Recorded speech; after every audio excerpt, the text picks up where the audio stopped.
Assalamualaikum warahmatullahi wabarakatuh. Bismillahirrahmanirrahim. Nahmaduka ya ghafuru ya syakuru. Masalli wa sallim barik ala sayyidina maulana Muhammadin wa ala alihi wa sahbihi asfa'in nama ba'du. Kita tidak bosan-bosan cerita ini karena ini khazanah kita.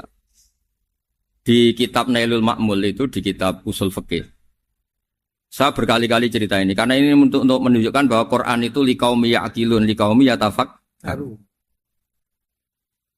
Ada seorang kiai, seorang ustadz, kiai dulu itu emang orang soleh, alim terus jadi kiai. Kalau kiai sekarang tuh macam-macam, nganggur terus ingin jadi kiai, terus daftar gitu. Ada lowongan di yayasan, masuk ingin jadi ustadz, karena dengar ada gajinya. Dulu tuh udah ada seperti itu udah. Makanya dulu tuh kalau ustadz kiai pasti soleh karena dia alim terus ingin orang lain tuh mendapat ilmunya. Kalau sekarang nggak ada yayasan sehat, guru gajinya sekian. Yang nggak ingin jadi ustadz tuh daftar. Karena ada gaji. Apalagi ada kabar, ada gaji, ada mes, ada... Wah, yang daftar banyak ya. Tapi mentalnya ada kiai sebetulnya. Ya kalau sampean tanya itu baik dah Gus. Ya setengah baik. Ya maksudnya setengah baik, ya ada baik. Ngajar itu kan baik. Tapi setengah saja karena motifnya itu nyari gaji, bukan ingin mencerdaskan umatnya Rasulullah SAW. Itu Imam Amudi itu guru matematika. Saya nggak bosan-bosan cerita ini. Guru matematika. Muridnya sampai takut, ini masuk surga ndak? Kiai kok ndak ngajarin istighosa atau tahlil, malah ngajarin apa? Matematika. Beliau meninggal terus muridnya tanya, ma fa'alallahu bik, kira-kira gitu. Apa yang dilakukan Allah? Allah nyambut Anda gimana? Terus kata Imam Amudi, bagus saya disuruh ngajar malaikat. Karena malaikat kan enggak pernah kayak anak beki gini ngaji gini. Malaikat tuh enggak pernah ngaji, dia iman saja karena tahu surga, tahu neraka terus iman gitu aja. Jadi imannya malaikat tuh enggak keren kita. Imannya loh. Loh itu yang ngendikan Nabi loh, enggak saya. Nabi pernah tanya sama sahabat, iman yang paling keren siapa? Jawabannya sahabat malaikat. Ya enggak, karuan malaikat iman. Dia yang tahu surga neraka, tahu segalanya, masa ada imannya? Pasti iman lah katanya. Terus ya para sahabat engkau iman ya wajar kan menangi saya, nemuin saya. Yang hebat itu orang-orang yang tidak melihat saya, tidak saya didik tapi tetap iman. Karena dididik akal, ya tadi dididik Quran, apa dididik Quran. Sama siapa? Teks bahasa Arabnya masa enggak? Terus Imam Amudi kata Allah, suruh dia ngajarin para malaikat cara menemukan saya. Malaikat dikumpulin terus Imam Amudi disuruh ngajar. Sama singkat kata-katanya Allah di mimpi itu. Istadilla ala wahdaniyati. Bihadrati malaikati. Tolong ajarkan cara menemukan saya padahal Anda ini manusia yang tidak melihat saya. Anda di Jakarta kan lihatnya gedung-gedung. Paling jadi khayal terus nikmat lah Anda ikut punya tapi ikut nikmati. Orang desa-desa kalau ke Jakarta itu pokrol. Wah di Jakarta tuh gedungnya tinggi-tinggi, tidak kayak kampung sini. Lu udah ikut punya, ikut bangga. Di Jakarta orangnya cantik-cantik, tidak kayak orang sini. Padahal dia ya dapat orang cantik gitu. Jadi Allah tuh saking pinternya, miskin-miskin ya bisa berkhayal dan bahagia. Nah, itu alhamdulillah betul. Akhirnya itu apa ini anak-anak begini saya tak niati ngajar standar anak-anak akademik. Terus pertama yang diajarkan hanya bilang gini, sama siapa teknya? Ya malaikat wahi para malaikat. Terus beliau bilang, nisbatus naini wassalasah ila malanihayatalahu nisbatul far'i ilal asli. Angka itu jumlahnya berapapun 2, 3 sampai triliunan. Semuanya itu nisbatul far'i ilal asli. Binisbat ilal wahid nisbatul far'i ilal asli. Angka 2 ya cabangnya 1, 3 ya cabangnya 1, 1 triliun ya cabangnya 1. Tetap yang asal usul adalah angka 1. Itu nangis semua malaikat. Cara Jawa itu mandekman kowe iman kaya imanku. Makanya imannya ummatu Rasulullah SAW itu PD-nya yakinnya kayak imannya malaikat. Kalau Tuhan itu 1. Karena angka enggak bisa dimulai kecuali dengan angka 1. Makanya nisbatus naini wassalasah ila malani hayatalahu iku nisbatul far'i ilal asli. Semuanya itu nisbatnya cabang ke induk. Berarti semua alam raya ini tetap asal usulnya 1, yaitu qul huwallahu ahad. Nah, itu namanya akal. Umatnya Rasulullah itu ditinggali mukjizat akal lewat panduan Quran sehingga meskipun kita tidak menangi Rasulullah, tidak menangi sahabat, kita tidak tahu malaikat Jibril, tapi cara iman kita ini tidak kalah keren. Yakin hakul, yakin. Terus kedua, gambar. Kamu gambar rumah, gambar hewan, gambar apa saja, mesti dimulai satu titik. Entah gambar kamu bagus, entah jelek, tetap dimulai satu titik. Nah, titik ini namanya nuqtatul wujud. Semua alam raya dimulai dari satu titik, yaitu nuqtatul wujud. Makanya Quran dimulai bismillah, dan bismillah itu dipilih sama Allah pakai pertama ba itu ada titik. Itu kata semua ulama, itu titik itu singkatan dari bi kana makana wa bi yakunu mayakun. Karena saya semuanya ada. Bi itu karena saya. Jadi makanya santri-santri beki, tidak usah bayangkan kamu jadi wali terus bisa terbang ke Mekah, tidak usah. Kalau terbang ke Mekah ya sudah umroh aja bayar. Kalau enggak ya maklaran KBH atau apa. Pokoknya cari gratis. Ya gratis kan ya. Dapat orang 10 gratis. Satu. Terus orang enggak umroh-umroh dirayu-rayu supaya umroh. Repot. Itu pelanggaran fikih itu. Kalau orang punya utang itu wajibnya nyaur utang dulu gitu. Wah repot. Saya itu juga sering bingung di kampung-kampung. Gus sama umroh. Kenapa? Dapat gratisan. Minta uang saja buat nyaur utang. Enggak boleh. Wah, secara fikih yang wajib itu nyaur utang bukan umroh. Enggak boleh Gus diminta uang, enggak boleh, harus umroh. Udah gitu saya ini bingung Gus mau umroh. Enggak nikmati. Kenapa? Disuruh ngajar Gus. Repot semua kalau ibadah mergawe ya jadi bingung semua. Ya saya mohon anak-anak BK semuanya yang seneng Quran itu harus seneng sampai kayak saya sehingga tahu mencari Tuhan dengan cara tauhid yang berbasis akal. Itu sedzahir imannya malaikat. Jika di klasmen iman itu manusia ulul ilmi, kita-kita yang nekuni ilmu itu nomor 1 prakteknya. Karena nomor 1 itu Allah karuan kan, syahidah wa, Allah kan gak tertandingi, syahidah wa annahu la ilaha illa huwa, terus wal malaikatu. Malaikat kan karuan karena langsung menyaksikan surga, dan ketiga apa? Wa ulul ilmi. Berarti prakteknya kan nomor 1. Kalau kompetitornya semuanya manusia, ulul ilmi nomor berapa? 1 kan? Nah nomor 3 kan dari Allah, malaikat, ulul ilm. Berarti kalau kompetisinya antar manusia nomor berapa? 1 kan? Nah kenapa ulul ilmi di nomor 3 kan tapi dari Allah, malaikat, ulul. Kerennya kayak apa? Karena cara iman ulul ilmi itu enggak ada ragunya sama sekali. Kamu ragu enggak kalau 2 itu cabang dari 1, asalnya 1? Enggak pernah kan ragu kan? Semua gambar seruat apapun dimulai dari 1 titik, ragu enggak? Enggak kan? Nah, imannya umatnya Nabi karena dipandu oleh Quran itu seyakin itu, sehakul yakin itu. Nah, itu terus Jubair bin Mut'im jadi iman. Am khuliqu min ghairi syai'in am humul khaliq. Terus kata Allah lagi, kalau kamu tidak percaya saya yang bikin langit bumi ya gampang dong, kamu saja yang ngomong kalau kamu yang bikin. Paling orang sepakat kamu stres. Terus hanya ayat gitu, am khalaqus samawati wal ardh. Kalau kamu tidak yakin Allah yang bikin, ya silakan Anda klaim saja kalau kamu yang bikin langit bumi. Bala yukinun. Kamu juga gak mau kan dibilang stres. Ya, ini ngaji ilmu dulu, nanti bagian terakhir ijazah. Bismillahirrahmanirrahim. Ini riwayatul Bukhari. Haddatsana Abdullah bin Yusuf, haddatsana Les, haddatsana Sa'id al-Maqburi an-Nabi Hurairah radhiyallahu anhu qala an-Nabiy sallallahu alaihi wasallam. Ma minal anbiya'i nabiyyun illa qad u'tiya minal ayat ma mithluhu amana alaihil bashar. Wa innama kana alladhi utituhu wahyan awhahu wa ilayya fa arju an akuna aktsarahum tabi'an yaumal qiyamah. Terus kita tahu semua nabi itu punya mukjizat. Ya, semua nabi itu punya apa? Mukjizat. Mukjizat itu hal yang luar biasa yang memastikan manusia itu tidak bisa menyainginya atau menandinginya. Dan rata-rata mukjizat Nabi dulu itu fisik. Misalnya ontanya Nabi Soleh itu kan onta tapi keluar dari batu, itu kan aneh. Aneh sekali. Atau tongkat Nabi Musa bisa simsalabim mengeringkan laut apa? Merah. Semua Nabi itu punya mukjizat dan semuanya berbentuk fisik. Kecuali mukjizatul Rasulullah Shallallahu Alaihi Wasallam itu berupa Al-Quran. Al-Quran itu konsep ilmiah. Terus kata Rasulullah SAW, tapi saya karena Quran itu justru berharap pengikutku besar dan sampai hari kiamat. Sekarang kita logika ya.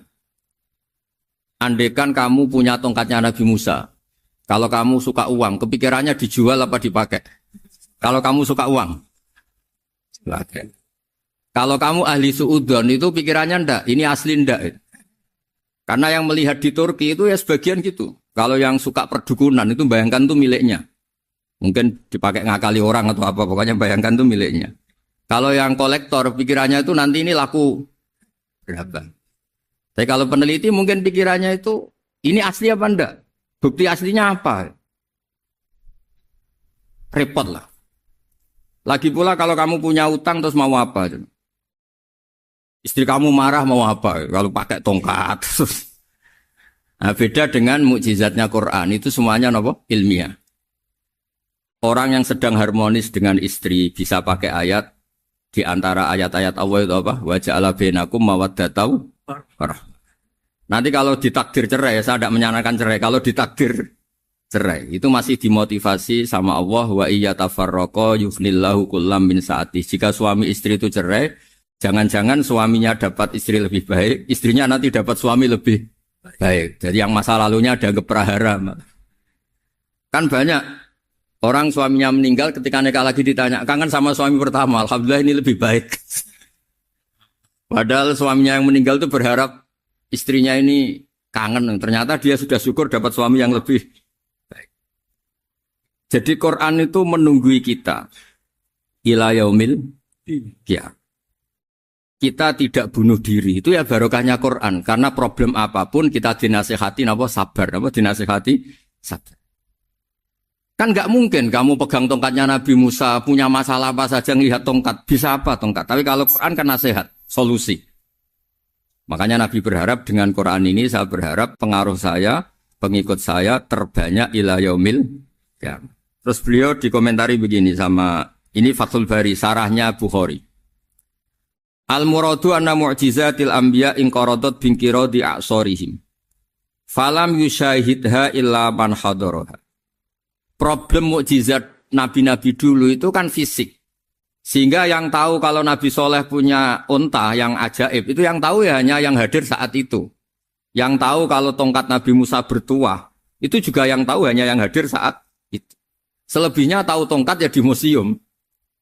Tapi kalau Quran menjadi solusi, menjadi panduan, menjadi pegangan itu ila yaumil qiyamah.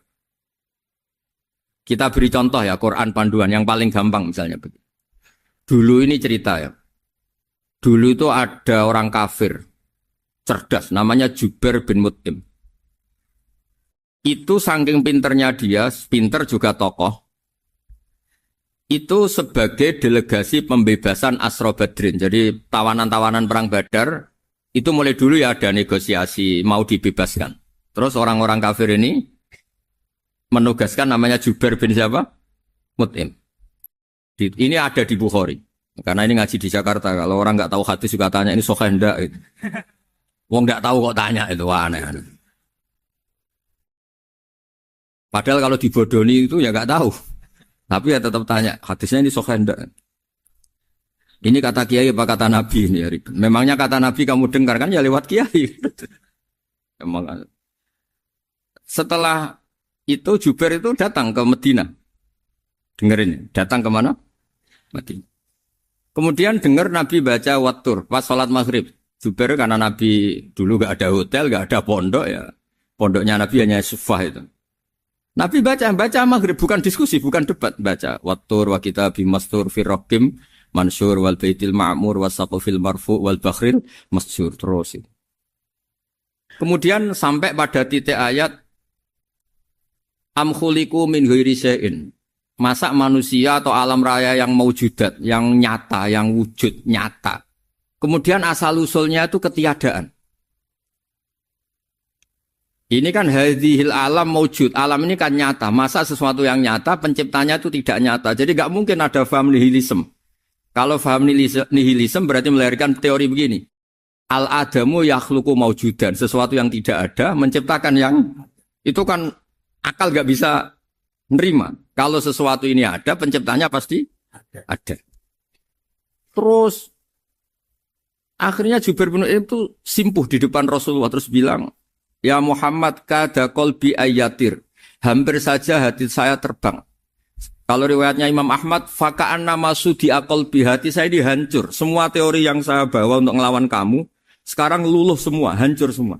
Yang benar adalah teori Anda bahwa Tuhan itu satu dan Tuhan itu ada sebelum semua makhluk. Coba kalau Nabi Muhammad ada Jubair bin Mut'im terus menyembunyikan tongkat dekat mihrab, terus dilihat ini apa? Paling pikirannya ini dari kayu apa? Terus yang bentuk tongkat itu tukang pemahatnya siapa? Kok kurang keren kalau di Blitur gimana ya? Kan malah panjang. Kira-kira kalau mukjizat itu dari tongkat itu malah panjang. Panjang lah pokoknya panjang. Lagi pula kamu coba kan nggak ngarah mandi, itu yang mandi kan nabinya bukan tongkatnya. Coba tongkatnya Nabi Musa coba anak-anak beki itu. Dipakai mukul kucing aja tidak mesti mati itu. Jadi nggak jelas mukjizat-mukjizat seperti itu nggak. Tapi kalau Quran menunggui sampai saking hebatnya Quran, teori rasionalitas kampanye di mana-mana. Tingkat validitas, tingkat kebenaran Quran itu bahkan bisa diuji tanpa membuktikan. Tanpa apa? Cukup pakai akal. Ya terus saya teruskan. Fala yamurru terus al-murad anna mu'jizatil anbiya in qaradat binqidari a'sam wa mu'jizatul Qur'an mustamirratun ila yaumil qiyamah. Wa kharquhu lil adat fi uslubihi wa balaghatihi wa ikhbarihi bil maghibat. Terus kata ini yang ngarang Fathul Bari sarahnya Imam Bukhari. Fala yamurru asrun minal a'sar illa wa yadharu fihi syai'un mimma akhbaru bi annahu sayakun yadullu ala sihhati da'wahu. Wa hadza aqwal muhtamilat. Wa takmiluhu fil ladzi ba'da wa qilani ya anal al makna anal mukjizat al madiyah kanat khissiyatan tusyahadu bil absar kana qoti soleh wa asa Musa. Mukjizatnya nabi-nabi dulu itu hanya penyembuh, hanya pelengkap, hanya nuruti keinginan mata. Seperti dahsyatnya apa? Laut Merah diseblak apa dipukul sama tongkatnya Nabi siapa? Itu semuanya itu hanya memanjakan mata. Urusan mata. Terus wow itu. Tapi kalau mukjizatnya Nabi Muhammad itu berdasar akal. Maksudnya berdasar akal nih dengerin ya. Dengerin betul. Ketika Laut Merah terus tersibak kan wow itu keren kan. Terus kita bilang menyimpulkan wah kita tidak akan mampu. Itu bodoh sekali kesimpulan kita tidak akan mampu. Meskipun bikin nyamuk Anda juga tidak mampu. Loh untuk memutuskan tidak mampu saja kok sampai pertunjukan seperti itu tuh laopo cek goblok gitu. Nah kalau kita karena umat yang pinter untuk memaksa kita nggak mampu, Allah bilang Inna wa la yastahi ayadriba mathalam ma ba'ud. Kita melihat nyamuk langsung berkesimpulan tidak mampu. Saya berkali-kali cerita nyamuk itu sudah kecil, masih punya urat, uratnya kayak apa? Masih punya kuman, kumannya seberapa? Ya enggak? Nyamuk itu kecil, punya organ tubuhnya punya urat. Itu kalau kamu pinter, antara tongkatnya Nabi Musa menyibak Laut Merah sama nyamuk itu sama-sama berkesimpulan melahirkan satu faham bahwa kita tidak mampu. Loh, untuk memaksa tidak mampu saja kok menuju pertunjukan ada onta keluar dari batu. Nakotu soleh, ada tongkat yang bisa mengeringkan laut. Cik goblok ya. Lah kita alhamdulillah ada jenis goblok yang seperti ini.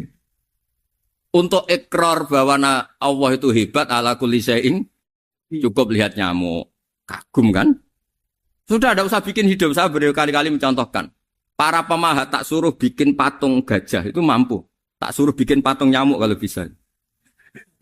Nyari materi dari apa? Gampang mana bikin patung gajah sama patung nyamuk? Gajah, makanya Allah bikinnya contoh itu untuk ijaz itu pakai nyamuk bukan pakai. Itu kalau ustadz-ustadz yang agak jorok malah contohnya nyamuk Gus. Itu kecil. Itu kayak apa? Di dalamnya dia hamil. Itu anaknya kecil lagi, telurnya kecil lagi itu gimana itu cara bikin ini? Makanya di sini ini ada kitab Itqan itu komentarnya itu lucu. Ini kitab Al-Itqan karangannya Imam Suyuti. Ini persis komentar saya tadi ya.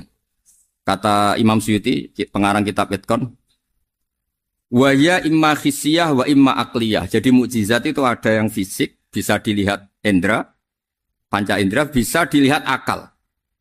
Wa aktsaru mu'jizati Bani Israil kanat khissiyah li baladatihim. Bilada itu goblok. Wakil lati basoirihim.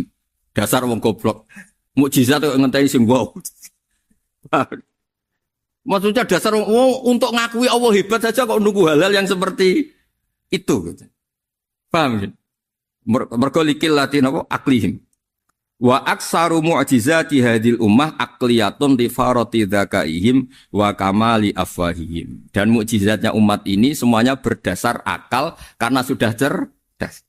Jadi andaikan kita melihat tongkatnya Nabi Musa menyibak Laut Merah dengan melihat nyamuk, kesimpulan kita sama. Sama-sama wow, sama-sama keren, sama-sama memastikan kita tidak mampu. Makanya terus Quran menerangkan wa ma min dabatin fil ardi wala ta'iri yatiru bi janahihi illa umamun amsalukum. Jadi keseharian kita lihat burung kok terbang. Itu sudah ayatun min ayatillah. Paham nggih? Dados niki kudu bangga ditunggoni napa Quran, nggih ditunggoni napa Quran. Wa mu'jizatul Quran tusyahadu bil basirah fayakunu mayatabi'u li ajlihi aksar. Terus li annal ladzi yusyahadu bi aini ra'si yang qaridu bingkiradi musyahidi. Sesuatu yang tampilan dahsyatnya itu disaksikan mata, maka itu bisa habis. Era tongkat Nabi Musa seperti itu habis enggak? Bisa mengeringkan Laut Merah habis kan? Tapi era mukjizatnya Quran ila yaumil qiyamah. Ya contoh sosial, saya kembali lagi ke sosial. Kamu punya teman awet atau punya istri awet, itu konsepnya ya wal kadhiminal ghaidh, agak gampang tersinggung. Coba kalau kamu setiap tersinggung putus, setiap tersinggung habis, kamu tidak punya teman, tidak punya istri. Sampai kita awet seperti ini, kalau kecewa ya wal kadhiminal ghaidh, ngempet. Termasuk saya ini, biasanya ngaji khusus terus baca gini ya kecewa. Tapi barokahnya diwarai Quran wal kadhiminal ghaidh, ngempet Gus, ngempet. Terus kecewa sama teman, kenapa tidak putus? Karena wal afina Aninna sudah kalau kecewa maafkan. Coba kalau kita kecewa presiden demo, kecewa menteri demo, kecewa orang tua minggat. Ya kalau dicari, kalau tidak kan malu. Saya itu punya teman tak tanya, kecewa besar sama bapak itu. Kenapa tidak minggat? Malu. Kenapa malu? Takut gak dicari. Itu orang tuh paling malu itu kalau keluar dari rumah nggak di. Saya punya teman lagi, saya ini takut mati Gus. Kenapa? Takut istri saya tidak nangis Gus. Itu kematian terburuk itu kalau mati tahu istrinya ada nangis, itu malu betul itu. Makanya jangan mati, pokoknya pastikan orang sekeliling ada nangis itu baru berani mati, kalau enggak jangan. Ya jadi mukjizatnya Nabi itu luar biasa. Nah ini terus saya teruskan ya, makanya mukjizat terbesarnya Nabi adalah Al-Quran. Karena Al-Quran itu cerita tentang hukum-hukum akal, cerita tentang logika-logika peradaban. Misalnya logika peradaban, contoh paling gampang. Di Quran itu ada sekian ayat yang Allah cerita peradaban. Misalnya wa ahsinu innallaha yuhibbul muhsinin. Itu dikutip, terus kemudian disimpulkan dalam peradaban. Kata Sayyidina Ali karramallahu wajhah ngendikannya gampang. Ahsin man syi'ta takun amirah. Kamu berbuat baik saja sama seseorang, maka otomatis kamu akan jadi pemimpinnya. Ada orang nggak tamat SD, nggak tamat papa, gobloknya minta ampun. Tapi karena gaji seorang pakar, kamu tak gaji 1 bulan 1 miliar, perusahaan saya jadikan besar. Itu dikongkan ngalor ngidul ya nurut. Hanya karena dia ihsan. Terus wastaghni amman syi'ta takun nadhira. Saya ulang lagi. Wastaghni amman syi'ta takun nadhira. Dan kamu jangan butuh orang lain, siapapun dia, maka kamu akan setara. Misalnya ada menteri orang antri mau salim, tapi kamu tidak butuh kan tenang saja. Tapi kalau kamu butuh, habis kamu. Ya kan? Kamu tidak butuh seseorang, maka kamu posisinya akan setara. Kamu harus sopan karena punya utang jasa. Kalau nggak punya apa-apa kan setar. Ya enggak? Misalnya kamu jajar rektor atau jajar menteri, jajar apa saja. Kalau kamu tidak punya utang kan, kamu jajar menteri tidak punya utang. Sama jajar satpam tapi punya utang, takut mana?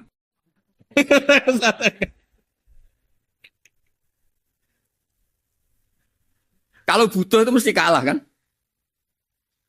Ada pejabat misalnya nggak begitu cantik sama perempuan cantik yang kamu butuh ingin dicintai, takut mak. Padahal nggak jelas orang ini pangkatnya apa. Jadi dalam hukum sosial itu kata Sidin Ali, wastahni aman syi'ta takun nadhira. Kamu jangan butuh seseorang maka kamu akan setara. Terus yang terakhir, wahtas ilaman syi'ta takun asiro. Asiro pakai sin. Dan silahkan butuh seseorang maka kamu akan jadi budak dia.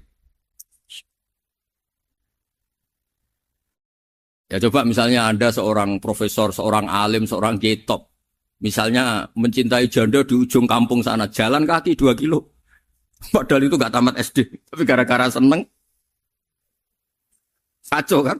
Logika kepangkatan hilang semua kan? Jadi itu hukum peradaban. Itu mewakili isi-isi sosial yang diterangkan Quran. Ya, jadi paketnya 3 tadi ya. Ahsin man syi'ta takun amiro. Kamu berbuat baik sama seseorang, maka kamu bisa memimpin. Wastahni amman syi'ta takun nadhira. Kamu jangan butuh seseorang, maka kamu akan setara. Bok kamu ketemu orang terkaya di dunia. Yo ketemu orang terkaya di dunia, kamu jejer, kamu tidak butuh dia. Tenang kan bisa setara kan? Tapi kalau butuh, harus sopan, ngajukan proposal, harus berakhlak karimah. Makanya sekarang, Anda kok berakhlak kenapa? Ternyata mau nyalek. Biasanya Anda berakhlak kok berakhlak. Ada apa ini? Makanya guyonan di Rembang itu Beb Husein itu. Kalau ada orang mendadak sopan sama temannya curiga. Kok tumben sopan? Mau utang ya? Zaman akhir itu kacau.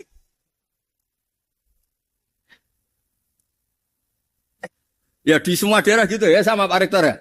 Kalau ada teman biasanya nggak sopan kok sopan, itu temannya curiga. Ini Pak Rektor UI ini kok tumben sopan, ada apa ya? Karena di mana-mana orang butuh itu pasti beretika. Kamu punya teman paling berdua, kalau mau utang berakhlak gak? Atau misalnya kamu punya adik cantik terus punya teman berdua, kalau cinta adik kamu berakhlak gak? Biasanya nggak sama sekali nggak berakhlak. Gara-gara butuh menjadi berakhlak. Ya jadi hukum sosial itu ya kuncinya 3 tadi. Ahsin man syi'ta takun amiro. Wastahni amman syi'ta takun nadhiro. Terus wahtas ila man syi'ta takun asiro. Kalau kamu butuh seseorang pasti kamu dibikin hina. Asir itu tawanan. Nah, Quran itu bicara sosial itu lengkap. Dan itu yang nunggui kita. Kita punya tetangga yang kurang baik, ya seneng. Punya tetangga baik, ya seneng. Kata Imam Syafi'i, saya berkali-kali cerita. Kok seneng semua Imam Syafi'i? Ya bagus lah. Kalau yang seneng saya enak lah. Dijak jagongan, dijak ngopi enak. Yang gak seneng saya, gak ngarah utang. Uang itu nak, kamu punya tetangga gak seneng kamu. Aman kan? Aman. Gak akan pinjem uang kan? Pinjem mobil. Uang gak seneng kok. Makanya Imam Syafi'i itu kalau ngedikan luar Syafi'i, diceritain orang. Ya Aba Abdillah bagiannya. Ya Aba Abdillah orang itu gak seneng kau. Bagus lah. Loh kenapa bagus? Waman asa'a ilaika faqad atlaqaka. Orang yang gak seneng kamu maka membebaskan kamu. Gak akan pinjam uang, pinjam mobil, gak akan ganggu waktu kamu kan gak seneng. Justru yang seneng-senengi masalah pinjam terus. Imam Syafi'i itu orang yang anggap dunia itu selesai. Ada yang cerita, ya Aba Abdillah, orang yang tadi cium tangan engkau, yang hormat engkau, di luar maki-maki engkau, ngerasain engkau, ngata-ngatain engkau. Ya bagus lah. Kok bagus gimana? Berarti saya wibawa, depan saya tidak berani. Berarti saya wibawa, di depan saya tidak berani. Berarti itu makomnya sudah kulillah, sumadarhum fi khawdihim, yal'abun, sudah dunia itu selesai, sudah agak penting semua. Nah itu kalau kamu anak-anak beki ahli Quran, sudah ayatnya kulillah, sumadarhum fi khawdihim, yal'abun, sudah lihat Allah saja agak penting, makhluk-makhluk itu. Dah makhluk semua agak penting, sepenting Allah. Nah, kita ini ditunggoni mukjizat seperti itu. Bayangkan misalnya kita ditunggoni tongkatnya Nabi Musa. Saya ngajar di sini terus ini tongkat. Terus nanti yang tanya, Gus itu kayu apa, Gus? Nanti yang kolektor tanya itu harganya berapa, Gus? Ruwet apa? Terus yang ahli suudon itu asli gak, Gus? Wah. Yang ahli suudon kan mesti tanyanya gitu, itu asli enggak, Gus? Repot-repot pokoknya. Tapi kalau Quran kan jelas.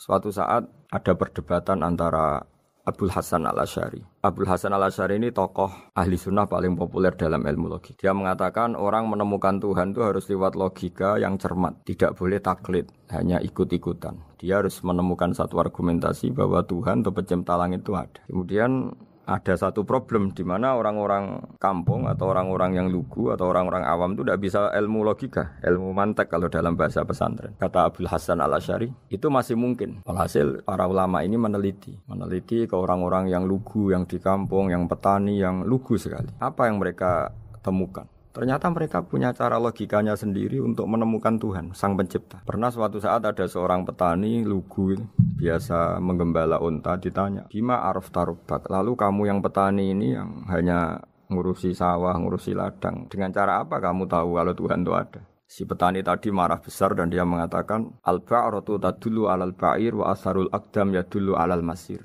Kata petani tadi, yang namanya ada kotoran unta, pasti ada untanya. Yang namanya ada jejak kaki, pasti ada yang barusan lewat. Artinya kalau ada makhluk, pasti ada pencipta. Ini logika awam yang mudah. Kita tidak mungkin mengatakan bumi ini pencipta, mengatakan matahari pencipta. Kelihatan sekali kebendaannya, kelihatan sekali bahwa bumi matahari tidak punya ikhtiar, tidak punya kekuatan. Kelihatan sekali sifat-sifat kemakhlukannya. Jika benda-benda ini karuan makhluk, pasti menunjukkan bahwa ada penciptanya, ada khalik.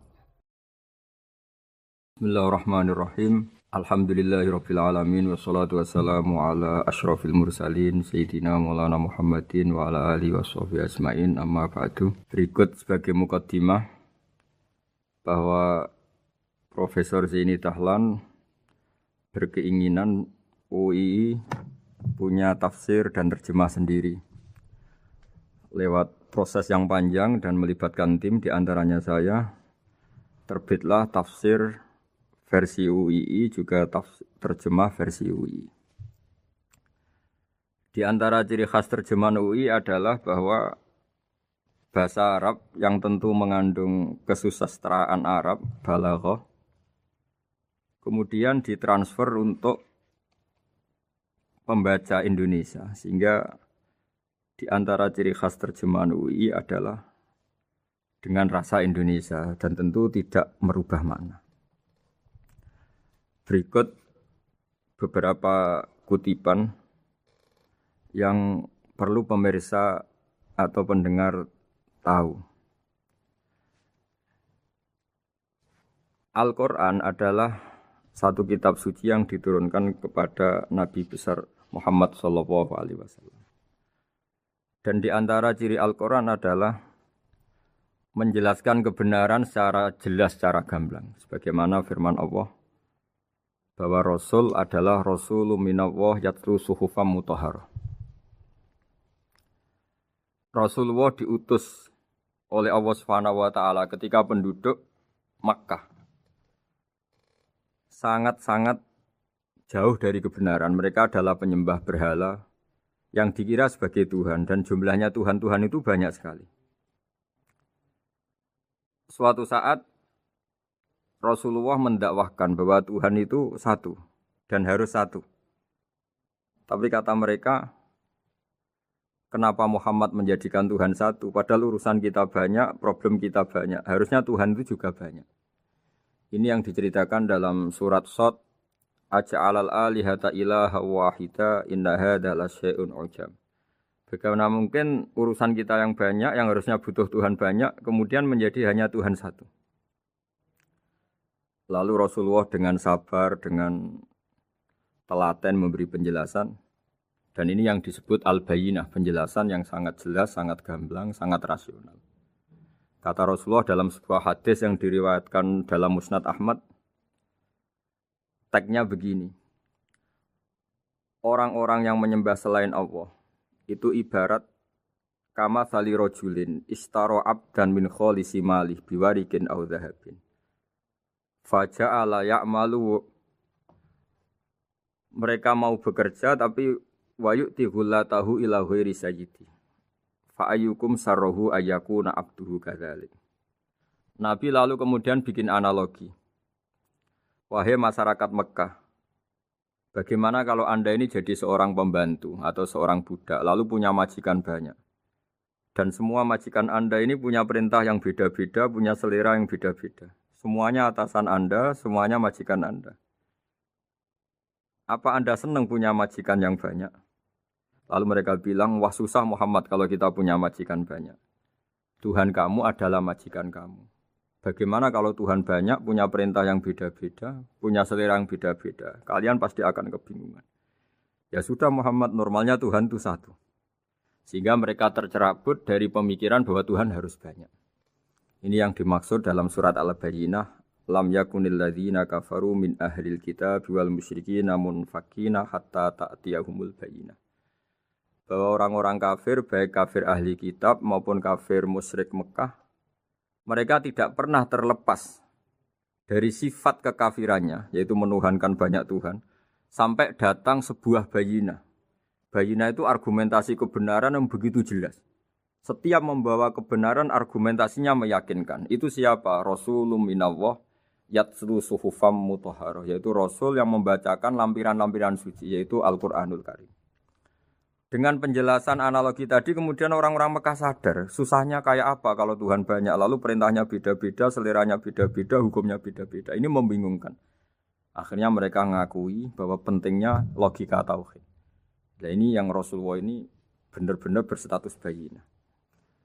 Kemudian analogi betapa buruknya kita saat menyembah selain Tuhan. Lalu Rasulullah mencontohkan sebagaimana yang saya kutip tadi dari Musnad Ahmad. Misalnya Anda punya pembantu atau zaman dulu budak. Anda beli dari harta kamu, dari uang kamu. Kemudian budak ini kerja. Yang ngasih makan kamu, yang fasilitasi kamu, toko milik kamu, semua milik kamu. Kemudian dia kerja dan hasil dari kerjanya dia dikasihkan ke orang lain. Kamu senang tidak punya budak yang seperti itu, kata Rasulullah. Wah kita semua tidak senang Muhammad. Sama seperti itu. Kamu adalah bisa makan rezeki dari Allah. Kamu nempat di buminya Allah. Kamu minum dari air yang dibikin Allah. Kemudian Anda menyembah selain Allah. Itu aneh apa enggak? Menyembah zat yang tidak memberi rezeki kamu, yang tidak bikin bumi untuk kamu, yang tidak bikin langit untuk kamu, yang tidak bikin fasilitas air untuk kamu. Aneh enggak? Semenjak itu mereka berpikir betapa buruknya mereka menyembah berhala, menyembah arca, menyembah Yesus, menyembah macam-macam. Nah ini yang disebut Rasulullah adalah orang yang benar-benar bayinah. Ketika melontarkan kebenaran, benar-benar jelas sehingga diterima secara akal yang sehat. Karena semua akal yang sehat akan menerima agama ini disebut fitratallahi fatarana salihah. Bahwa agama ini agama fitrah. Orang yang normal, yang cara berpikir normal pasti menerima agama ini. UII dengan terjemahan ini dan dengan tafsir ini ingin memberi penjelasan simbol-simbol yang ada di beberapa surat. Di antara lagi yang di bab muamalat. Betapa Rasulullah itu punya logika yang benar-benar mudah diterima. Dulu orang Arab dalam bab muamalat jual beli biasa menjual kurma. Masih kecil, masih belum jelas jadi kurma yang baik apa enggak. Kalau istilah orang Jawa masih pentil ini. Kalau bahasa Arab qobla buduwi solahiha. Calon buahnya itu belum pasti jadi buah. Kemudian masih bunga, masih apa sudah dijual. Dengan transaksi, asumsi, harga, andekan sudah jadi kurma. Kalau dalam Jawa mungkin jual mangga sebelum tua, masih pentil, masih kecil. Lalu kata Rasulullah, kamu jangan melakukan itu. Kenapa ya Rasulullah padahal kita butuh uang? Kata Nabi, Ara'aitum in mana Allahu as-samra fa bima yastakhillu ahadukum mala akhi. Bagaimana kalau buah-buah yang masih kecil itu kemudian berguguran karena satu musim atau karena apa? Lalu kamu mendapat uang itu atas nama apa? Yang dikatakan tijarah adalah muawadhah. Pembeli dapat barang, kamu dapat uang. Lalu kalau barang yang ada enggak menjadi buah yang baik, Anda menerima uang itu atas nama apa? Rasulullah secara haru, secara mengingatkan nurani kita dengan redaksi fabima yastakhillu ahadukum mala akhi. Lalu kamu mendapat uang saudara kamu atas nama apa? Kalau atas nama buah, mereka belum mendapat buah. Akhirnya ada kesadaran bersama bahwa sebaiknya kita menjual sesuatu itu yang pembeli ya dapat barangnya, yaitu dalam konteks ini buah yang sudah layak dijual, kita dapat uangnya. Ini lagi-lagi Rasulullah al-Bayyinah sekali memberi penjelasan begitu jelas. Ketiga misalnya di bab jinayat, di bab hukum pidana. Rasulullah kalau bikin logika itu begitu jelas, mudah diterima. Misalnya begini, suatu saat Rasulullah bersabda, Al-qatil wal maktul finnar. Orang yang membunuh dan yang dibunuh sama-sama di neraka. Tentu dalam konteks saling bunuh yang dalam kezaliman. Lalu sahabat janggal. Ya Rasulullah, oke lah kalau pembunuh itu masuk neraka. Ini bagaimana mungkin yang dibunuh pun masuk neraka? Rasulullah dengan jelas, dengan bayinah, dengan hujjah, beliau menjawab, innahu kana harison ala qatli sahibihi. Sebetulnya yang terbunuh pun mentalnya pembunuh. Karena dia sangat juga ingin membunuh saudaranya. Nasibnya saja yang menjadikan dia terbunuh. Hanya sahabat tahu, oh ya ternyata maktul dalam konteks duel adalah mentalnya qatil juga. Sehingga karena mentalnya qatil dia tetap di neraka. Meskipun prakteknya dia menjadi maktul yang terbunuh. Nah ini yang dimaksud oleh Allah. Bahwa Rasulullah ini bisa menghilangkan tradisi kemusyrikan. Bisa menjungkir balikkan, menghancurkan kemusyrikan karena Rasulullah bisa menjelaskan secara detail hatta ta'tiyahumul bayyinah. Bayyinah adalah Rasulun minallah yatslu suhufam mutahharah. Jadi ini yang insyaallah sebagai kajian kita bahwa kita butuh sekian penjelasan untuk mengenang dan membuktikan bahwa Rasulullah adalah benar-benar al-bayyinah. Dari sekian contoh tadi, pendengar bisa tahu betapa agama ini mudah diterima oleh akal. Sehingga di beberapa ayat disebut agama ini liqaumi ya'qilun, liqaumi yatafakkarun. Agama ini bagi kaum yang bisa berpikir. Agama ini bagi kaum yang mau berangan-angan. Dulu untuk menghilangkan kemusyrikan dengan logika kafir Mekah bahwa urusan kita banyak, harus Tuhan banyak. Itu panjang sekali. Di antaranya ada ayat yang spesifik tentang itu. Daraballahu mathalan rajulan fihi syuraka mutasyakisuna wa rajulan salamal lirajul. Hal yastawiyani masalah. Allah membuat satu perumpamaan yaitu di surat Daraballahu mathalan rajulan fihi syuraka di surat Zumar ayat 29. Allah membuat satu perumpamaan bagaimana andaikan Anda jadi seorang pembantu atau asisten. Lalu Anda punya majikan banyak yang seleranya beda-beda. Kemudian dibanding misalnya Anda jadi pembantu dengan satu majikan yang akhlaknya baik, komitmennya baik. Anda milih mana? Lalu orang-orang kafir Mekah menjawab, Muhammad tentu kita milih punya majikan satu yang baik. Kalau majikannya banyak kita jadi repot.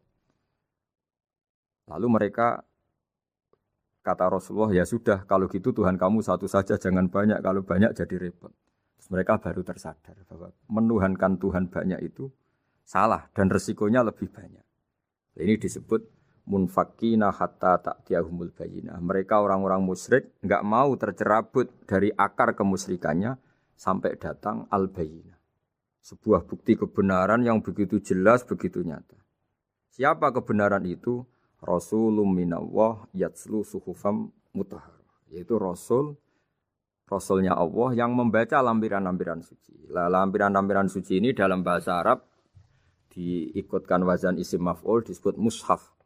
Makanya kitab suci ini ditulis di sohifah. Kalau dalam bahasa Arab lampiran itu sohifah dijamakkan kata jamaknya suhuf. Kemudian ketika dicetak, dijilid disebut mushaf. Sehingga alhamdulillah UII Universitas Islam Indonesia punya mushaf, punya terjemahan, punya tafsir. Ini diharapkan kita sebagai ulama, sebagai dai, sebagai ustadz bisa warasatul anbiya. Karena kata Rasulullah al-ulama warasatul anbiya. Saya kira demikian supaya pemirsa tahu, pendengar tahu bahwa betapa pentingnya menjelaskan secara bayyinah. Ini penting sekali karena sekarang pikiran di dunia itu macam-macam dan kita butuh energi untuk mengungkap lagi intisari-intisari dari sesuatu yang digulirkan atau dibahas Al-Qur'anul Karim. Sehingga Al-Qur'an ini benar-benar jadi ibrah, jadi teladan bagi kita semua. Jangan sampai karena kita lupa mengkaji Al-Qur'an sehingga hukum-hukum Al-Qur'an menjadi mandek. Kita harus terus mensosialisasikan supaya Quran ini hidup. Caranya gimana? Masyarakat dirangsang supaya tahu al-bayyinah. Contoh yang terakhir sebelum menutup perjumpaan kali ini, misalnya dulu orang kafir Mekah itu janggal. Karena mereka juga punya kajian bahwa Nabi itu bersyarat harus turunan dari bangsa Israel. Karena semua Nabi itu pasti turunan Nabi Ibrahim. Yaitu Nabi Ibrahim punya anak yang bernama Ishak. Ishak punya anak yang bernama Yakub. Yakub ini yang nanti punya anak Yusuf, sehingga Yusuf bin Yakub bin Ishak bin Ibrahim.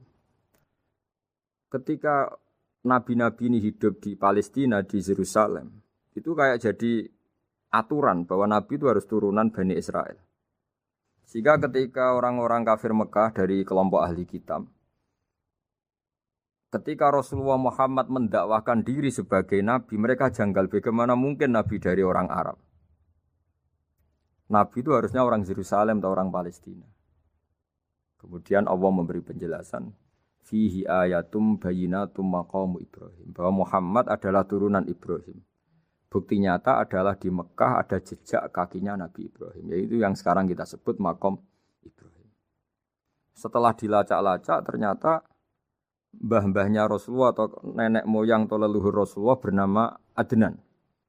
Adnan ini kata sejarah-sejarah disepakati wa Adnanu bila raibin intadzawil ulumin nasabiyah ila dzabihi Ismail nisbatuhu wa muntama. Bahwa Adnan ini tertulis secara sejarah lengkap bahwa dia turunan dari Nabi Ismail. Ismail adalah anak dari Nabi Ibrahim. Kemudian makom Ibrahim ini juga dibuktikan sekian sejarah bahwa Ibrahim pernah di situ. Yaitu ketika Hajar, ibu dari Ismail, kesulitan nyari air, lalu lalang lari antara Safa dan Marwah, kemudian kita kenang sekarang bernama Sa'i.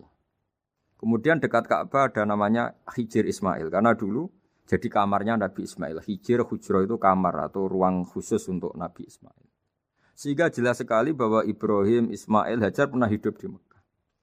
Lalu lagi-lagi orang kafir Mekah yang dari kelompok ahli kitab sadar bahwa Muhammad jadi nabi layak karena dia juga turunan dari Ibrahim alaihis salam. Ini yang disebut fi ayatum bayyinatum maqamu Ibrahim, bahwa di kawasan Mekah, kawasan Bakkah atau kawasan Hijaz jelas sekali ada jejak-jejak Nabi Ibrahim. Lagi-lagi ini bayyinah. Nah, bayyinah ini yang bisa menghilangkan sifat kemusyrikan, sifat kekufuran, karena lewat penjelasan yang panjang ini kemudian benar-benar diketahui bahwa Muhammad jadi nabi itu sah. Karena dari segi dakwahnya benar, perilakunya benar, hujahnya benar. Sekarang dari segi nasab juga benar karena beliau termasuk keturunan dari Nabi Ibrahim alaihissalam lewat jalur Ismail. Ini penting kita ketahui dan perlu kita kaji supaya istilah-istilah di Al-Quran kita tahu. Makanya banyak istilah di Al-Quran, misalnya wattaba'tu millata abai, kita ngikuti agama leluhur kami. Di situ disebut ada Ibrahim, ada Ishak, ada Ismail, ada Yakub. Kenapa demikian pendengar? Bahwa karena agama ini butuh tradisi. Dan tradisi ini menjadi komunitas sosial. Sehingga ketika tradisi ini sudah mantap, insya Allah lewat kebenaran agama ini akan menyingkirkan kemusyrikan. Contoh paling mudah begini, Nabi itu melarang orang menyembah batu. Tapi kemudian dalam tradisi Islam sendiri ada orang sholat kemudian sujud. Yang secara zahir sujud itu mencium batu atau mencium masjid tempat kita sujud. Apalagi kita mencium Hajar Aswad. Secara kasat mata seakan-akan kita ini menghormati betul Hajar Aswad. Sehingga orang kafir mencibir. Muhammad itu aneh. Dia melarang kita menyembah batu, tapi dia sendiri mencium Hajar Aswad seperti itu. Dia sendiri menyembah batu. Orang kalau sujud seakan-akan seperti itu. Tapi lewat penjelasan Nabi, bahwa kita sujud hanya kepada Allah. Kita kalau sujud baca sajada wajhililladzi khalaqahu wa sawwarahu wa syaqqa sam'ahu wa basarahu bihaulihi wa quwwati fatabarakallahu ahsanul khaliqin. Wajah kami sujud kepada zat yang menciptakan wajah kami, yang mengasih kita pendengaran, yang mengasih kita pandangan. Hanya Allah saja yang ahsanul khaliqin, hanya Allah saja zat yang paling baik dalam penciptaan.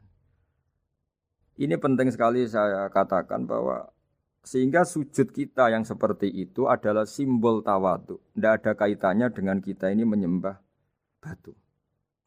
Sehingga kita tradisikan ke anak-anak saat sujud baca subhana rabbiyal a'la wa bihamdi. Kita ajarkan mereka bahwa semua selain Allah adalah ciptaan Allah. Jadi andai kan enggak ada tradisi tauhid yang dijelaskan begitu detail. Saat kita haji bilang labbaik Allahumma labbaik, labbaik la syarika lak labbaik. Innal hamda wan ni'mata laka wal mulka la syarika lak. Ya. Setiap kita haji mengitari Hajar Aswad kita bilang nikmat semua dari Allah.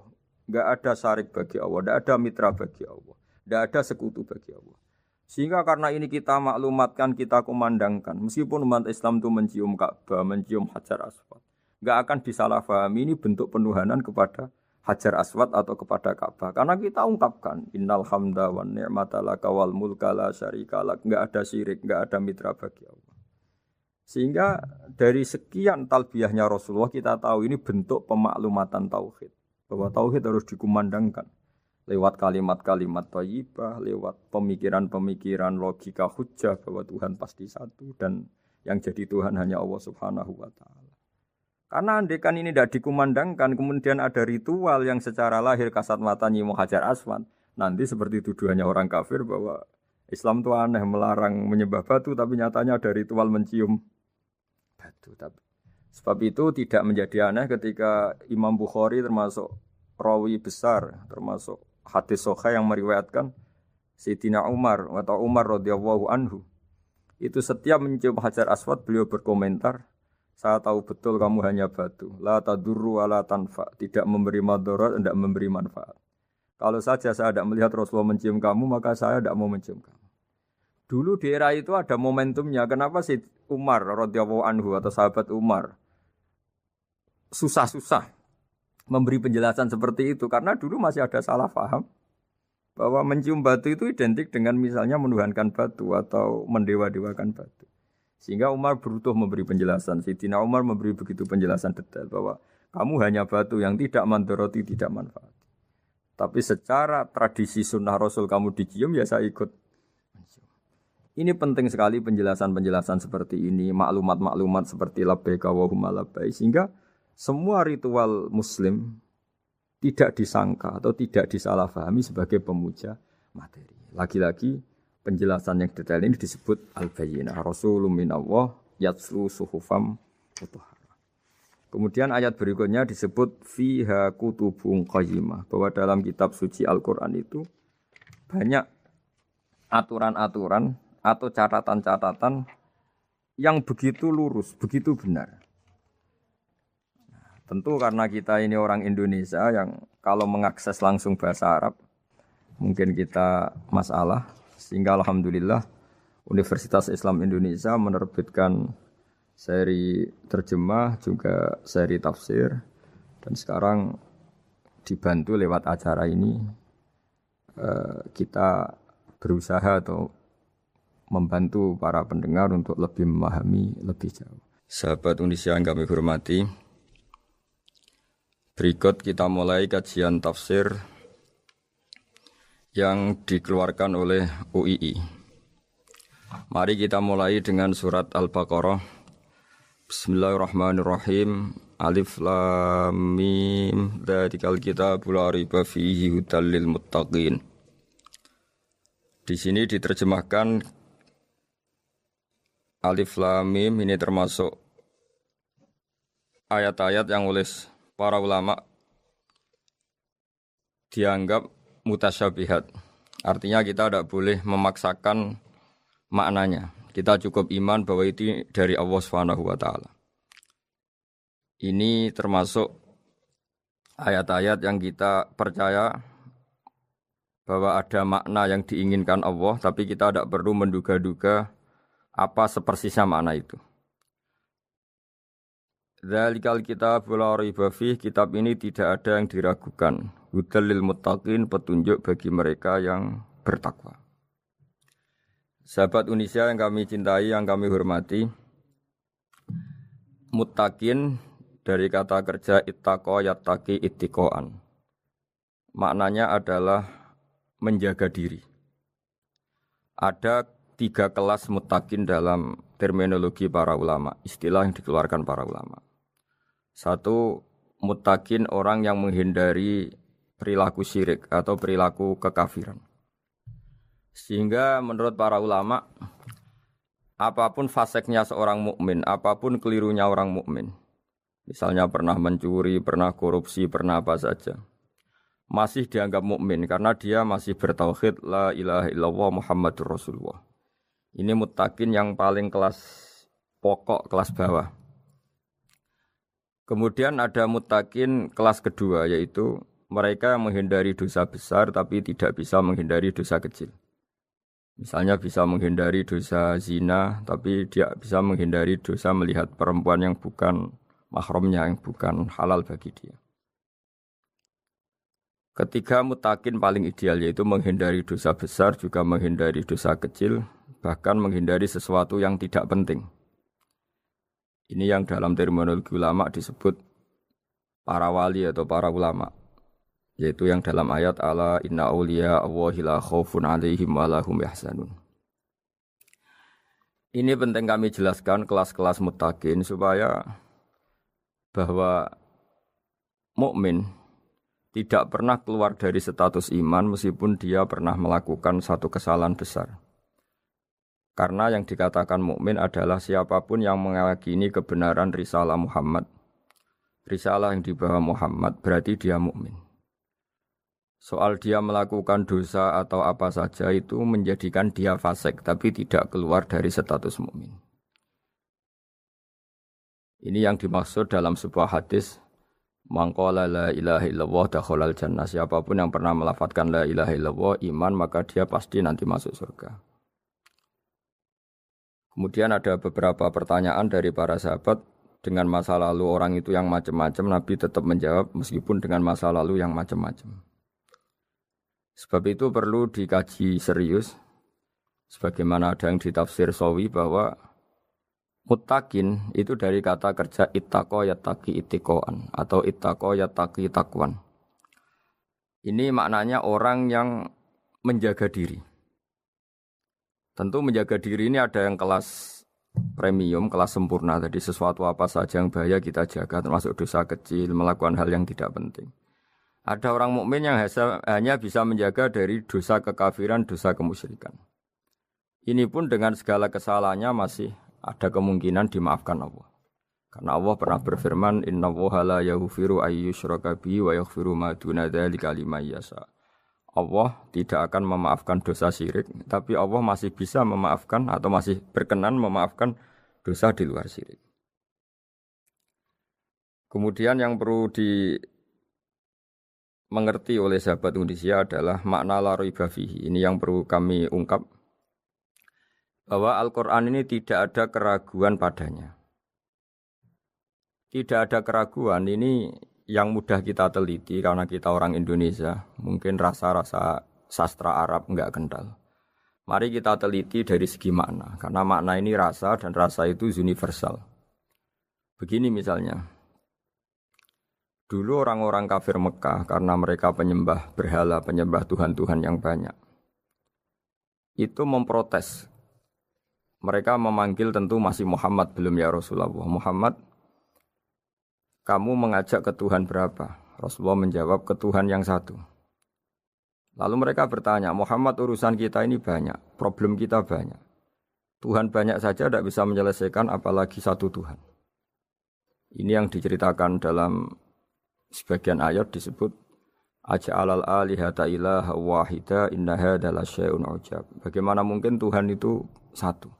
Harusnya Tuhan itu banyak karena urusan kita banyak. Lalu Rasulullah dengan bimbingan Tuhan, bimbingan Allah mendatangi mereka, kemudian Nabi menjelaskan, Tuhan itu adalah ketua kalian, Tuhan itu adalah pimpinan kalian. Bagaimana kalau Anda jadi pembantu kemudian punya majikan banyak, punya penguasa banyak, punya tuan banyak. Kemudian semua tuan-tuan Anda ini memerintahkan Anda dengan perintah yang beda-beda. Apa kalian mau punya majikan atau pimpinan yang banyak? Mereka menjawab tidak, Muhammad. Terus mereka akhirnya sadar bahwa problem Tuhan banyak itu tentu lebih sulit, lebih problem. Karena nanti perintahnya beda-beda, keinginannya beda-beda. Mereka akhirnya tersadarkan bahwa sebaiknya atau seharusnya memang Tuhan itu satu. Jadi Rasulullah SAW menjelaskan logika bertauhid itu dengan sekian variasi, dengan sekian logika. Kemudian Nabi kedua juga menjelaskan logika kompetisi. Kata Nabi yang karena bimbingan Allah diberi satu pengertian. Andai kan Tuhan itu 2 atau 3, kemudian berebut dalam tahta aras atau tahta yang di alam raya ini. Sebagaimana lazimnya para penguasa. Maka pasti ada yang menang, ada yang kalah.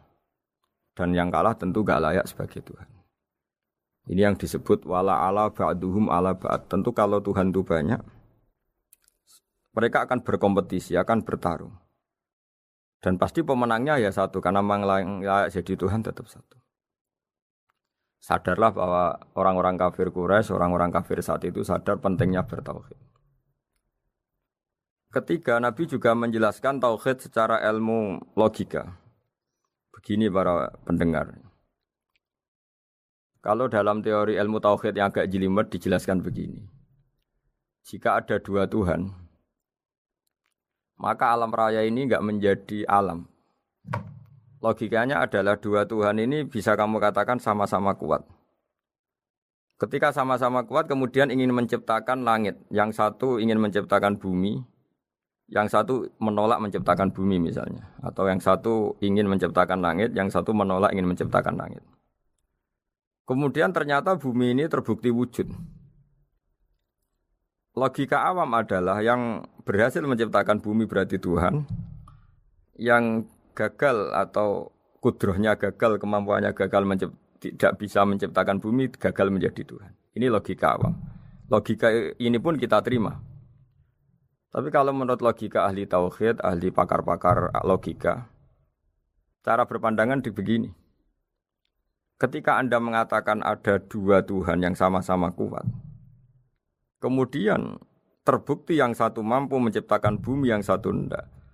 Bahasa Anda mengatakan sama-sama kuat ini sudah batal dari awalnya karena terbukti bahasa Anda salah, sama-sama kuat ternyata yang satu tidak mampu. Sehingga dalam pikiran orang-orang ahli tauhid mengatakan membayangkan Tuhan saja itu enggak kebayang karena turunan kata ini pasti selalu salah. Karena tadi misalnya dikatakan andai kan ada 2 Tuhan, kemudian yang satu mampu menciptakan bumi, yang satu tidak. Padahal Anda tadi bilang sama-sama kuat, ternyata terbukti yang satu tidak kuat. Berarti kata Anda sama-sama kuat ini salah. Ini pula yang diajarkan Rasulullah lewat bimbingan Allah, lewat wahyunya yang disebut Lau kana fihi ma alihatun illallahu la fasadata. Karena kalau ada 2 Tuhan pasti kamu sifati sama-sama kuat. Ternyata sifat sama-sama kuat ini batal demi hukum karena ternyata yang satu tidak mampu menciptakan bumi. Atau kamu sifati 2 Tuhan ini sama-sama lemah. Itu tidak mungkin lagi karena ternyata bumi ini terbukti wujud. Pasti penciptanya ini tidak yang sangat kuasa. Jadi logika-logika tauhid sedemikian dibangun oleh Rasulullah lewat bimbingan Allah Subhanahu wa taala. Logika keempat supaya kita iman dan tambah kuat imannya adalah logika yang mudah dicerna oleh kebanyakan orang atau yang bisa diindra. Begini misalnya dalam sebuah ayat di surat Al-Kahfi, kemudian di awal surat Al-Ahqaf, kemudian di sebagian surat At-Tur, ada penjelasan begini. Ketika Rasulullah mengajak manusia menyembah Allah, kemudian orang-orang kafir tanya, lalu Tuhan kamu siapa Muhammad? Tuhan saya adalah Allah menciptakan langit bumi. Terus mereka berandai-andai, ada Lata, ada Uzza, ada Manat, ada Hubal. Itu Tuhan-Tuhan kami. Terus Rasulullah bertanya, apakah Tuhan-Tuhan yang kamu sembah itu memberi kontribusi saat langit dan bumi diciptakan? Mereka menjawab, tidak Muhammad, itu Tuhan-Tuhan yang kami bikin. Begitu juga asumsi tentang Tuhan-Tuhan yang lain. Apakah Isa ikut menciptakan bumi atau menciptakan langit? Tentu jawabannya tidak. Karena Isa lahir di bumi, orang tahu tanggal lahirnya, tahu tahunnya, dan sebelum ada Isa juga sudah ada bumi. Sehingga untuk menetapkan tauhid, berkali-kali Quran tanya, Amman khalaqas samawati wal ardo, siapa sih yang menciptakan langit bumi? Siapa sih yang menurunkan air dari langit? Siapa yang mengatur ini, itu. Akhirnya mereka menjawab, itu semua Allah Muhammad. Begitu juga kemungkinan setan misalnya. Setan itu fisik atau makhluk atau apa saja yang tidak kita lihat. Kemudian setan itu lewat rayuannya, lewat tipu dayanya ingin disembah. Kata Allah menjelaskan ini, ma asyadduhum khalqas samawati wal ardi wala khalqa anfusihim. Kamu tidak perlu takut sama setan atau apalagi menuhankan setan. Setan itu tidak yang punya reputasi menciptakan langit dan bumi. Bahkan setan tidak bisa menciptakan dirinya sendiri.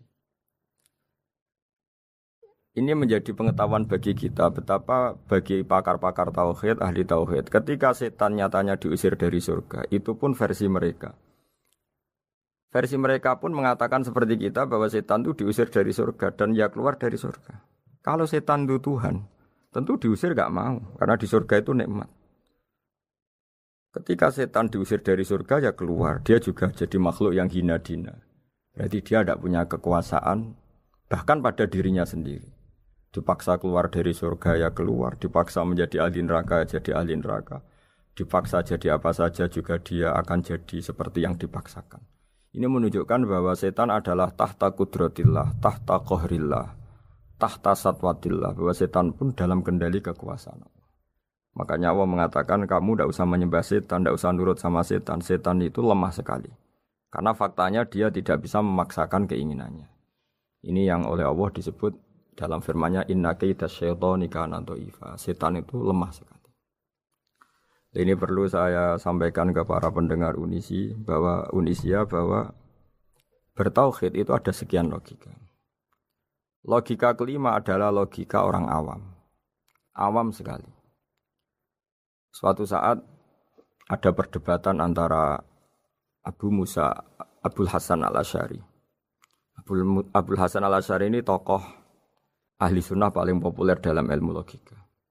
Dia mengatakan orang menemukan Tuhan itu harus lewat logika yang cermat. Tidak boleh taklid, hanya ikut-ikutan. Dia harus menemukan satu argumentasi bahwa Tuhan atau pencipta langit itu ada. Kemudian ada satu problem di mana orang-orang kampung atau orang-orang yang lugu atau orang-orang awam itu tidak bisa ilmu logika, ilmu mantek kalau dalam bahasa pesantren. Kata Abu Mansur, kata Abul Hasan al-Asy'ari, itu masih mungkin. Alhasil para ulama ini meneliti ke orang-orang yang lugu, yang di kampung, yang petani, yang lugu sekali. Apa yang mereka temukan? Ternyata mereka punya cara logikanya sendiri untuk menemukan Tuhan, Sang Pencipta. Pernah suatu saat ada seorang petani lugu, biasa menggembala unta, ditanya,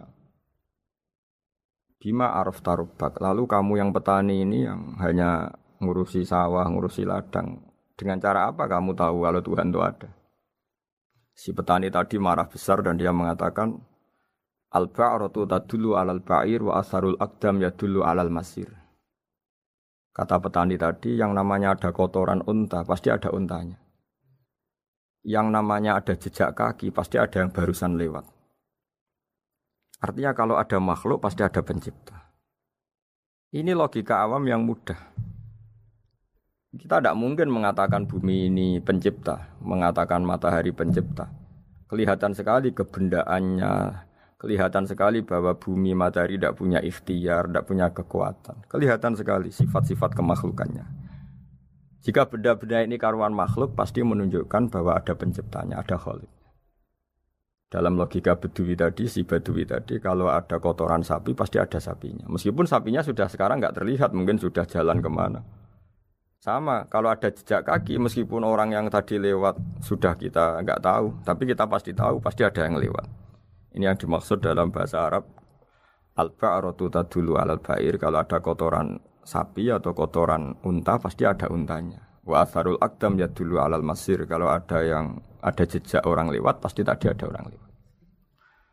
Nah, semua metode ini digunakan semua oleh Rasulullah. Logika yang bagi intelektual, logika bagi kaum awam, logika bagi kaum menengah. Ya tidak awam, tidak intelektual. Semuanya digunakan. Semuanya jadi media untuk memastikan bahwa logika tauhid ini logika pilihan. Logika yang benar-benar logika. Sehingga dalam banyak ayat disebut agama ini liqaum yaqilun, liqaum yatafakkarun. Bagi kaum yang bisa berpikir, bagi kaum yang punya akal. Lalu kemudian kami teruskan alladzina yu'minuna bil ghaibi.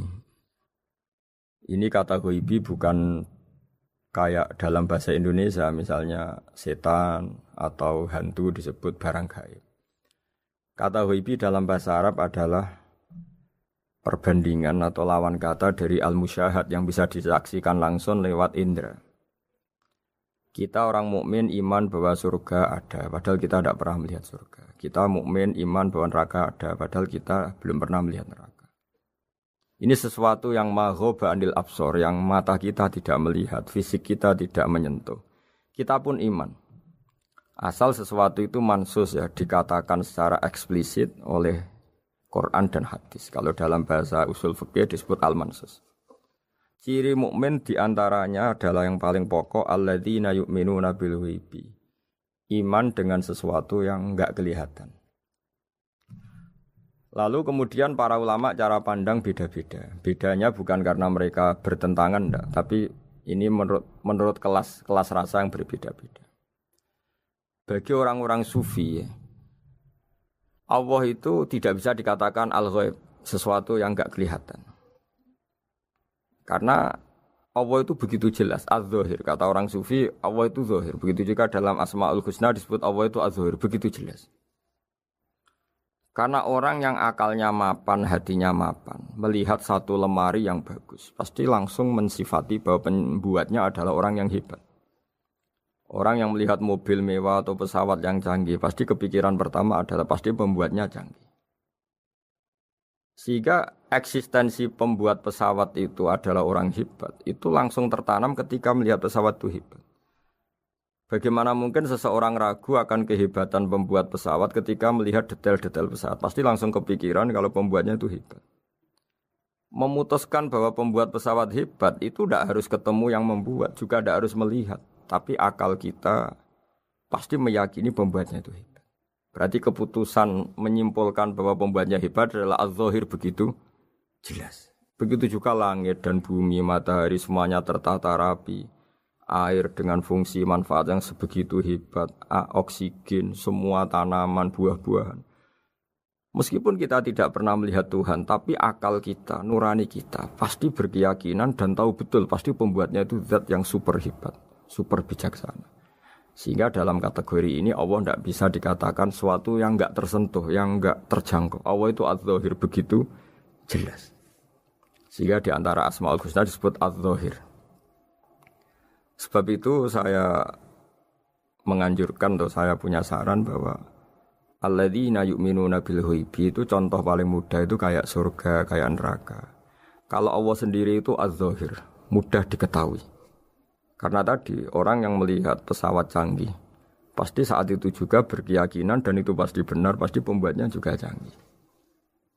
Nah, di sini disebut alam raya ini ayat, semuanya itu bukti kekuasaan Allah.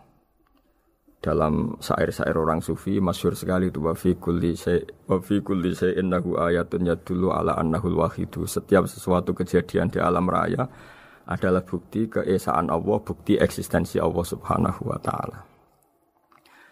Sehingga dalam satu kisah normalnya orang itu paling tahu itu dengan dirinya sendiri. Karena dia adalah dia. Tapi kalau Imam Sibawayh seorang pakar nahwu mengatakan a'raful ma'arif Allah. Di alam raya ini yang paling mudah dikenali itu ya Allah, pencipta. Karena andai kan kita sendirian di hutan, kemudian kita mulai punya akal. Kita mungkin tidak tahu diri kita ini siapa. Tapi setidaknya kita langsung menyimpulkan bahwa kita tidak bisa menciptakan diri kita sendiri. Ketika kita berkesimpulan tidak bisa menciptakan diri kita sendiri, pasti kita terus berkesimpulan ada di luar kita yang menciptakan kita. Nah, sebab itu kenapa sifat mencipta ini yang pertama kali dikenalkan oleh Allah kepada nabinya untuk dikenalkan kepada umatnya. Yaitu disebut Iqra bismi rabbikal ladzi khalaq. Muhammad, bacalah dengan nama Tuhanmu. Sifat Tuhan yang paling mudah dikenali oleh siapapun adalah sifat pencipta. Karena ketika seseorang yakin dia lahir sudah ada bumi, dia lahir sudah ada langit, dia pasti akan tahu bahwa dia ada penciptanya. Sehingga paling mudah mensifati Allah atau mensifati Tuhan adalah bismi rabbikal ladzi khalaq. Terus kemudian di antara ciri orang baik adalah wa yuqimunas shalat. Kemudian beriman kepada yang gaib, menegakkan salat. Kata menegakkan adalah dari kata menjaga aturan-aturan atau sesuai aturan-aturan salat. Kita tahu dalam salat ini ada beberapa syarat yang harus dipenuhi. Misalnya harus wudu, harus suci di tempat yang suci. Terus ada syarat-syarat dalam internal salat, dia harus baca Fatihah, harus tumakninah, macam-macam. Itu eksistensi definisi salat. Kemudian kata berdiri juga diartikan para ulama, eksistensi sholat harus diketahui secara publik, secara sosial. Karena sesuatu itu punya eksistensi kalau jadi konsensus atau diakui oleh publik. Di sini agama mewajibkan sholat jamaah. Kata banyak ulama, jamaah itu fardu kifayah, bahkan ada yang mengatakan fardu ain. Harus dijalankan orang banyak secara massal dan harus di tempat yang terbuka. Sehingga kata para ahli fikih, andaikan ada orang jamaah di dalam rumah tidak diketahui oleh banyak orang, belum mencukupi atau belum menggugurkan kewajiban jamaah. Sehingga eksistensi sholat harus diketahui secara publik. Sehingga dulu Rasulullah itu kalau sholat ya di masjid dan masjidnya terbuka. Sampai sekarang kita pun menyaksikan semua umat Islam kalau sholat di masjid yang terbuka. Sehingga dunia non-muslim pun tahu bahwa dalam Islam ada ritual, ada ibadah yang bernama sholat. Hikmah kedua dengan cara terbuka seperti ini, sholat itu menjadi gak pernah rubah mulai zaman Nabi sampai kiamat. Dengan tradisi jamaah berarti kaifiyah atau cara sholat ini permanen. Bapak kita sholat ya seperti itu, imam seperti itu, anak cucu kita akan meniru kita ya seperti itu. Sehingga gak ada varian-varian yang hanya berdasar subjektivitas musolli yang sholat. Taruh saja kita misalnya jadi seorang sufi yang baru takut sama Allah atau baru usul kalau dalam bahasa sufi. Kemudian kita sholat sendiri di rumah, mungkin dengan gaya menangis, terseduh-seduh, macam-macam. Ini tentu tidak baik sebagai standar sholat. Begitu juga ada anak atau pedagang yang kesusu atau tergesa-gesa, kemudian sholat hanya sekian, 2 menit, 1 menit. Ini juga agak baik. Meskipun itu boleh dilakukan individu-individu, tapi kalau dalam sholat jamaah, orang harus manut imam, dan ada standarnya, misalnya tumaknina itu biqadri subhanallah, jadi ada ukurannya. Ini penting saya utarakan bahwa hikmah jamaah itu bukan sekedar dapat pahala 27 kalau sendiri, dapat pahala 1 itu enggak. Tapi ini menjaga eksistensi sholat supaya ya seperti ini terus sampai kiamat. Sehingga orang Indonesia atau orang Afrika, orang mana saja, itu ketika haji atau ketika saling berkunjung di negara lain, itu enggak akan kaget dengan cara-cara sholatnya, karena seluruh dunia kaifiyahnya caranya sama. Ini semua barokah dari jamaah. Maka Rasulullah itu enggak banyak ngendikan tentang caranya sholat, beliau hanya ngendikan shollu kama ra'aitumuni usolli. Sudahlah kamu pokoknya makmum saya, nanti caranya kamu sholat sama seperti saya seperti ini. Sehingga kata menegakkan sholat adalah bisa kita tegakkan kalau kita aparat negara ya bikin-bikin aturan supaya eksistensi sholat gak terganggu. Kalau kita seorang kultural juga mensuasanakan sholat dan supaya kefiahnya atau caranya sholat ini benar kita tradisikan jamaah. Sehingga anak kecil ngikuti yang besar, yang bodoh ngikuti yang pinter dengan satu cara. Itu barokahnya jamaah. Sehingga wa yuqimunas sholat itu sholat kita dirikan baik secara personal dengan cara-cara tumaknina, kita suci di tempat yang suci, maupun kita tegakkan, kita maklumatkan, kita jadikan konsensus bahwa sholat ya seperti ini. Sehingga ada khayal-khayal lagi dalam Islam. Misalnya nyuwun sewu ada aliran yang mengatakan Ya kalau Tuhan itu kan enggak bebas arah, bebas tempat. Terus dulu pernah ada orang sesat sholat sampai 4 rakaat 4 arah, alasannya Tuhan itu tanpa arah. Enggak akan terjadi seperti itu. Karena ijma'nya umat Islam, konsensus umat Islam akan menolak faham yang seperti itu. Jadi saya mohon sekali, ini pentingnya jamaah. Dengan jamaah maka caranya sholat, cara meyakini madhab kiblat dan sebagainya terjaga ila yaumil qiyamah sampai hari kiamat. Terus sifatnya orang mukmin lagi wa mimma razaqnahum yunfikun, dan menafkahkan sebagian rezeki yang kami berikan. Ya ini termasuk zakat, sedekah. Jadi ada sebuah riwayat mengatakan inna fil mali haqqon. Harta itu ada haknya, yaitu zakat. Tapi ada juga saran inna fil mali haqqon siwa zakat, di luar keharusan zakat juga ada hak-hak kita untuk memberikan sebagian rezeki kita. Taruh saja misalnya saya punya uang 10 juta. Secara nisab zakat belum sampai 1 nisab. Karena 1 nisab itu sama dengan nilai 84 gram emas. Itu kalau diuangkan, kalau 500 ribu ya sekitar 42 juta. Tapi kita sebelum punya 1 nisab pun tetap ada keharusan mengeluarkan sebagian.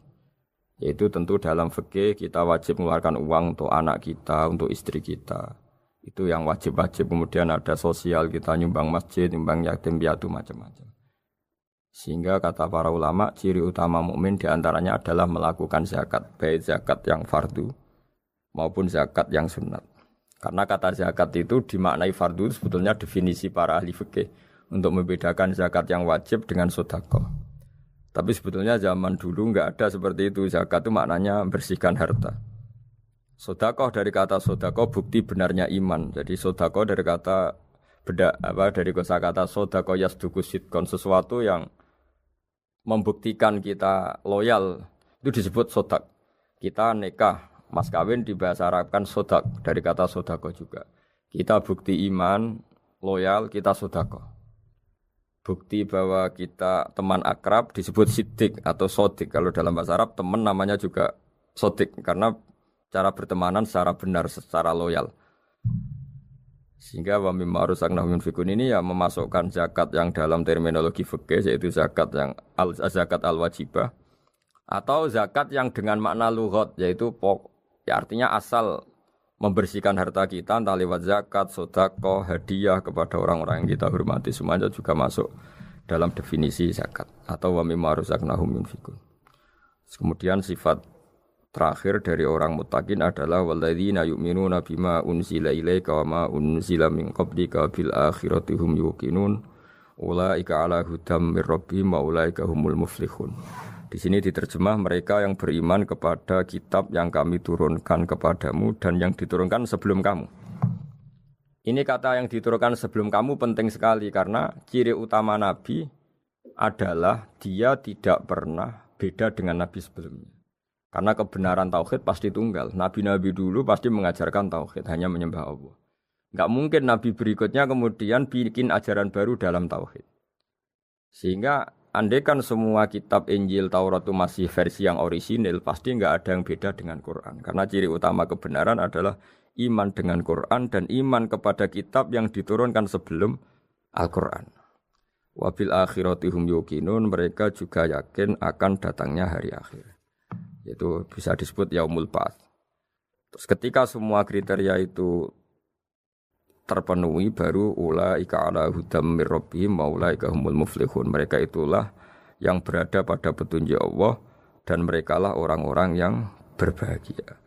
Para pendengar sahabat Indonesia, semoga kajian ini bermanfaat. Dan ini mulai ayat 1 sampai 5 dalam surat Al-Baqarah, yaitu surat yang dalam tartibnya mushaf nomor 2 setelah Fatihah. Jadi kalau dalam ulumul Quran disebut ada surat yang berdasar nuzulul Quran, yaitu surat Iqra, kemudian Mudaththir.